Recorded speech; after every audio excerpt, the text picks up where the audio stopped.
Olá, meus irmãos, minhas irmãs, estamos aqui para mais um dia de meditação da nossa Filoteia, Introdução à Vida Devota de São Francisco de Sales.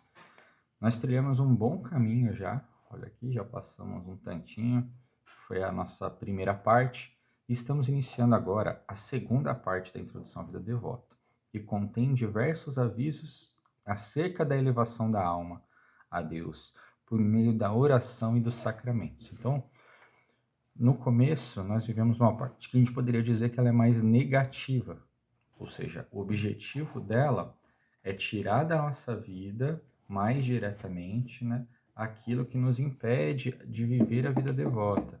Então, a gente estava ali fazendo um trabalho de limpeza, mais propriamente dito. É claro que a oração ela também pode trabalhar nessa limpeza, trabalha nessa limpeza. No fundo, é um dos grandes objetivos da nossa vida, né? Nos configurarmos a Cristo, para isso nós temos que fazer uma grande limpeza. Mas o trabalho inicial ele era mais negativo, e agora nós estamos fazendo um trabalho, digamos assim, mais positivo, no sentido de que eu queria remover algo da minha vida, agora eu quero acrescentar algo na minha vida, que é a oração e depois a virtude. Então, vamos começar aqui com o nosso primeiro capítulo da segunda parte, que fala da necessidade da oração. Então, ele é um capítulo, assim, vou dizer que é um capítulo longo, né? São 3 páginas e mais um parágrafo, mas para os padrões da Filoteia, ele é um capítulo um pouco maior, tá bom? Então, ele é um capítulo cheio de conselhos, e eu quero que você escute esses conselhos com bastante calma, para a gente entender esse espírito, para onde São Francisco de Sales está nos levando. Então, antes de você travar em algum ponto ou outro, dizendo, poxa, isso aqui é muito exigente, como que eu vou dar conta? A nossa cabeça moderna, tão corrida, tão cheia de coisa para produzir, né? A gente tem um pouco de dificuldade de pensar como isso vai se encaixar. Calma, não é esse o ponto agora. O ponto é entender para onde ele quer nos levar. Então vamos primeiro ler o primeiro trecho, né?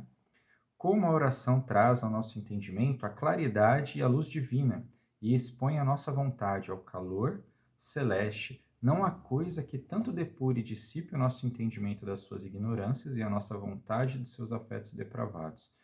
Então, ele está dizendo que a oração traz claridade e luz divina ao nosso entendimento. Então, é muito importante a gente pensar dessa forma, né? A gente precisa entender a vontade de Deus, a gente precisa entender o caminho de Deus, a gente precisa entender o que é o certo e o errado, a gente precisa entender para onde a gente deve levar a nossa vida, qual que é a atitude mais santa, mais digna a ser tomada em determinadas situações. Então ele já vai dizendo, com a oração traz ao nosso entendimento a claridade e a luz divina e expõe a nossa vontade ao calor do amor celeste. Então, né, o nosso entendimento, ou seja, a nossa inteligência, precisa entender o que é o certo, o que é a verdade, qual é o caminho que eu devo trilhar. Mas a minha vontade também, né, a minha vontade, ela precisa estar animada para querer o bem. Então, assim, a nossa inteligência quer a verdade, a nossa vontade quer o bem. Então, eu preciso estar, né, alimentado na direção desse bem. Então, a oração, ela produz tanto algo para a nossa inteligência quanto para a nossa vontade. Né? E ali vai falar, dissipe o nosso entendimento das ignorâncias e a nossa vontade dos afetos depravados. Então, assim, vamos uma noçãozinha básica aqui de antropologia, né? A psicologia São Tomás de Aquino, por exemplo, vai nos dizer isso daí, que nós temos a inteligência e que nós temos a vontade. Então, pensa isso como se fosse, vamos pensando para o lado da biologia, como se fosse 2 órgãos. Nós temos um órgão da inteligência e o órgão da vontade. O órgão da inteligência, ele serve para possamos entender a verdade, ele está direcionado para a verdade. Então, por isso que ele fala aqui de entendimento, né? Ele fala das ignorâncias. Então, qual que é o grande veneno para esse órgão da inteligência? A nossa ignorância, né? A gente não se dispor a conhecer algo de verdade. Então, a gente se afasta, né, daquilo que faz bem para o nosso órgão da inteligência, que é a verdade. Tá? Então, a gente se obscurece, né? Então, as ideologias, aquelas ideias erradas, aqueles conceitos que podem ter boa vontade, mas estão equivocados, isso obscurece a, a nossa inteligência e a nossa vontade dos afetos depravados. Então, assim, a vontade é um órgão que o que faz bem para ele, né? Ele é direcionado para o bem. E o que faz mal para a nossa vontade? Muitas vezes é que ela fique cômoda, né? Que ela fique presa aos afetos, às sensações. Então, assim, a gente pode dizer, por exemplo, que um animal ele não consegue contrariar os seus desejos, porque ele não tem força de vontade, não tem esse órgão da vontade nele. Então, um cachorro vai seguir os seus instintos. Ele vai, né, seguir o instinto dele, se a cadelinha estiver no cio, ele vai seguir o instinto dele se ele estiver com fome e ver um pedaço de carne. Ele não vai falar, não, não vou comer essa carne porque eu estou de dieta. Não, o cachorro não faz isso, ele não tem o órgão da vontade. Tá? Mas o que o cachorro tem de mais? A sensibilidade, os instintos. A gente também tem essa parte. Então, essa parte, então, quando eu estou com os afetos desregrados, esses afetos, esses prazeres, eles estão tomando conta da minha vida, isso faz mal para o órgão da vontade. Então, ele vai dizer exatamente isso, olha. Dissipe o nosso entendimento das suas ignorâncias e a nossa vontade dos seus afetos depravados. Ele vai dizendo assim que a oração é como uma água, né, que cai, um orvalho que cai e que faz desabrochar as plantas dos nossos bons desejos e retira da nossa alma as suas imperfeições, apaga a sede das paixões que o nosso coração tem. Então isso ele dá uma explicação mais ou menos da importância da oração para a nossa vida devota. Ele fala, mas eu aconselho-te principalmente a oração mental. Então aqui mais um conceitinho, né? Tem que ficar explicando algumas coisinhas que talvez não sejam mais linguagem usual para a gente, né? Falei dessa questão da inteligência e vontade, questão também de oração mental. Quando eu falo oração mental, talvez você pense assim, a oração que eu fiz com a cabeça só. E fico pensando. Se eu fosse seguir esse conceito, se eu rezar Ave Maria na cabeça, Ave Maria, né? Mas eu estou pensando, é uma oração mental, não é bem assim. Oração mental e oração vocal, o que distingue uma da outra? A vocal é eu pegar, vou rezar uma Ave Maria, é uma oração decorada, é uma oração que já tem um roteiro e eu simplesmente repito aquelas palavras. Não estou tirando o valor da oração vocal. A repetição das palavras, se eu compreendo as palavras que eu estou rezando, ela tem um grande valor. E é bom para que instrua a minha alma a rezar verdades, a rezar como se deve. E, inclusive, isso fortalece também a minha oração mental, que no fundo é a oração que a gente poderia falar hoje de oração espontânea. É uma conversa, né? Como Santa Teresa d'Ávila dizia, que oração é tratar de amizade. Por isso que São Francisco de Sales fala, né? Oração mental e cordial. Então, essa oração que é esse bate-papo com Deus. Tá? Então, é muito importante que a gente entenda essa diferença para a gente não gerar confusão. Eu posso fazer oração mental falando, eu posso fazer oração mental pensando, eu posso fazer oração vocal pensando e posso fazer oração vocal falando. Porque, no fundo, não está muito relacionado a ser boca ou ser mental, tá bom? Então, ele vai falar assim, de forma especial, a oração mental que se debruça ali na vida e paixão do nosso Salvador. Então, a gente vai olhar para Cristo. Então, muitas vezes a gente fala, vou fazer minha oração mental, vou fazer minha oração espontânea, a nossa oração assim, Senhor Jesus, eu estou aqui, eu quero te entregar o meu dia, quero te entregar tal coisa, eu estou precisando disso, vai acontecer aqui, não me livra daquilo. Mas ele vai falar, ó, a oração mental que olha para Cristo. Então, às vezes você começar, por exemplo, uma oração mental que você começa lendo o Evangelho e começa a meditar aquilo, conversar com Cristo, oh, Senhor. Começa primeiro pensar sobre aquela situação, depois meditar, transformar aquilo em oração. Então, olhar, principalmente a oração mental que se debruça em torno da vida e paixão do nosso Salvador. Ele vai falar assim, assim sua alma se encherá dele, aprenderá suas maneiras de agir. Ele é a luz do mundo, logo é nele, por ele, para ele que devemos ser esclarecidos e iluminados. Veja, eu poderia tentar alimentar minha vontade pegando um livro de boas ações, né? O que eu devo fazer, o que eu não devo fazer. Eu quero olhar para Cristo. Ele é a fonte viva de Jacó, onde nós devemos nos lavar. Então, assim, vai dar até um exemplo naquelas boas analogias de São Francisco de Sales, e vai dizer assim, um menino fica no colo da mãe e ele vai balbuciando as mesmas palavras da mãe, as mesmas músicas, as mesmas coisas que a mãe fala, e ele aprende então a falar, ele aprende a sua linguagem, ouvindo a mãe e repetindo o que a mãe fala. Então, assim, se a gente estiver perto do Senhor na nossa meditação, nós vamos aprender a sua linguagem e o seu modo de agir.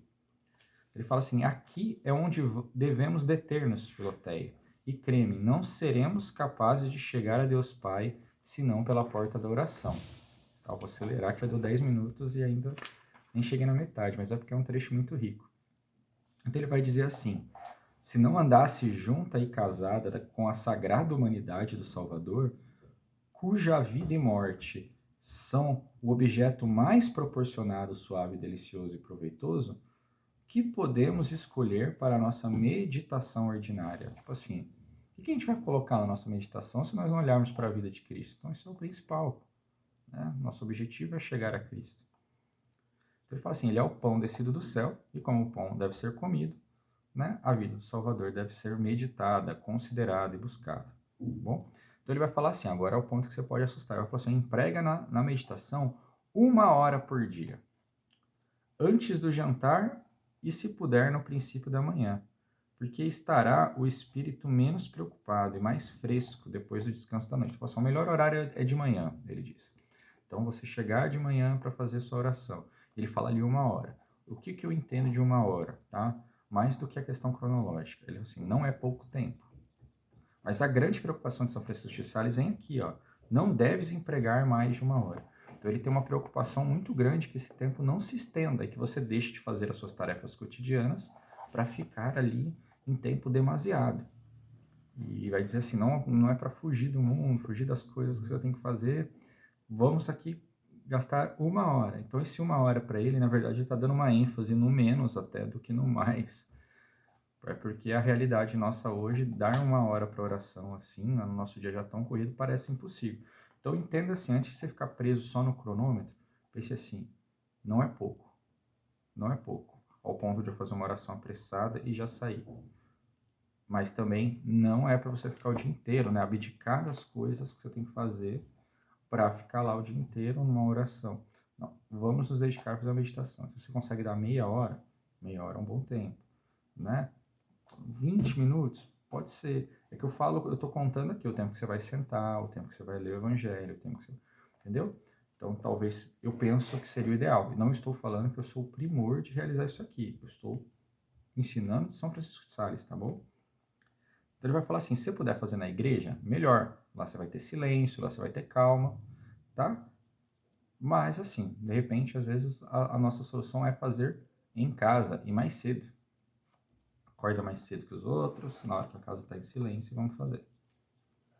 Ele fala assim, sempre que você for começar a oração, você precisa se colocar na presença de Deus, igual a gente fez naquelas meditações, né? Senhor, eis-me aqui, diante da tua presença, diante do teu divino amor, diante da tua divina misericórdia.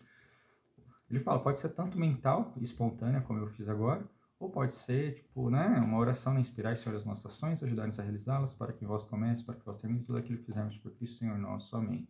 Pronto, uma oração vocal.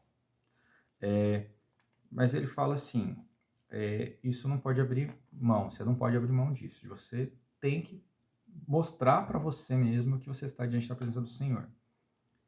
E ele fala, parece-me bem que digas o Pai Nosso, Ave Maria e o creio, né, o credo em latim. Ele fala em latim. Então vamos entender que na época o costume era rezar em latim, era a oração da igreja. Mas ele fala assim, não é só rezar em latim, hoje muita gente já decora rezar em latim, mas não entende as palavras. Ele fala, não, é para você fazer isso entendendo o significado das palavras na tua língua.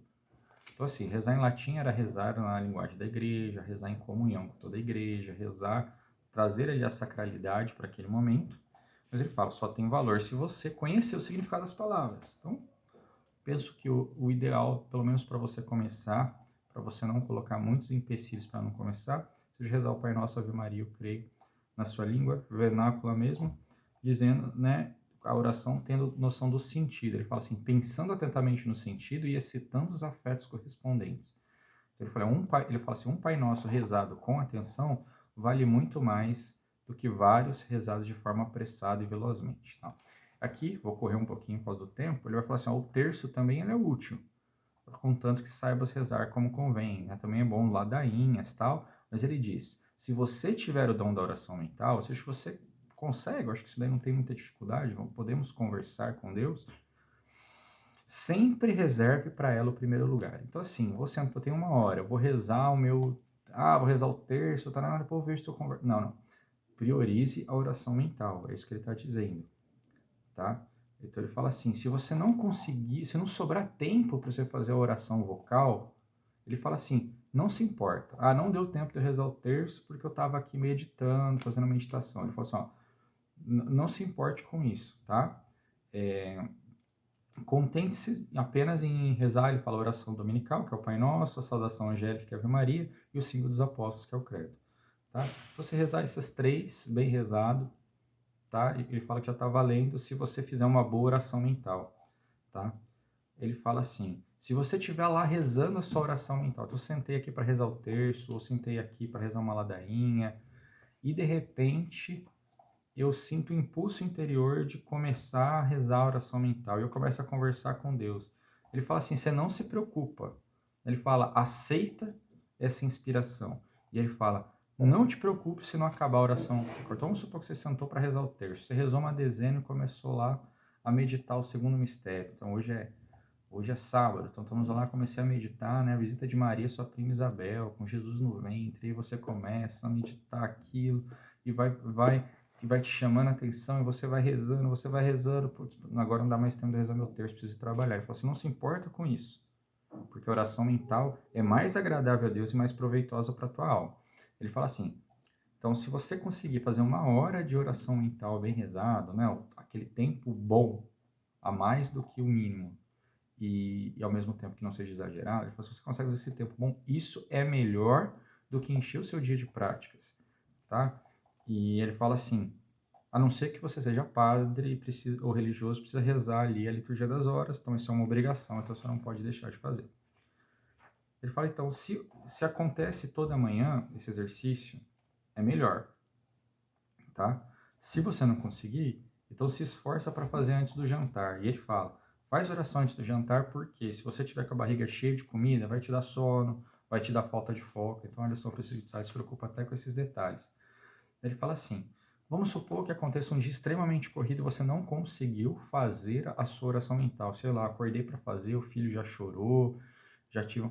Mas se você não conseguiu fazer e não conseguiu reparar isso em outro horário, ele fala, enche o seu dia de jaculatórias. Então, por Jesus, me assumiu de coração, fazia o nosso coração semelhante ao vosso. Enche o seu dia de pequenas e breves orações. Então, misture as suas orações com o seu dia de trabalho. Para um tempinho para você ler um livro devoto, né? Filoteia, por exemplo, para te inspirar. Agora, ele fala assim, mas tenta fazer uma penitência. Tipo, algo que te fala, caramba, eu vou fazer essa penitência aqui para que amanhã não se repita, que amanhã eu consiga fazer esse momento de oração. Ele fala, e é importante que você tome uma decisão decidida e enérgica de conseguir no outro dia. Ou seja, qual que é a ideia? Não se desespera se você não conseguir fazer a oração mental num dia, mas que você se empenhe a sua vontade para que você consiga no outro dia. Você não ser também deixar rolar. Beleza? Foi um capítulo grande, com um vídeo um pouquinho maior, mas eu acredito que seja um vídeo muito importante, talvez até para você voltar, pegar o texto também, tá bom? Como eu falei, digita lá Filoteia PDF no Google que você encontra. Bom, grande abraço, fiquem com Deus e até amanhã.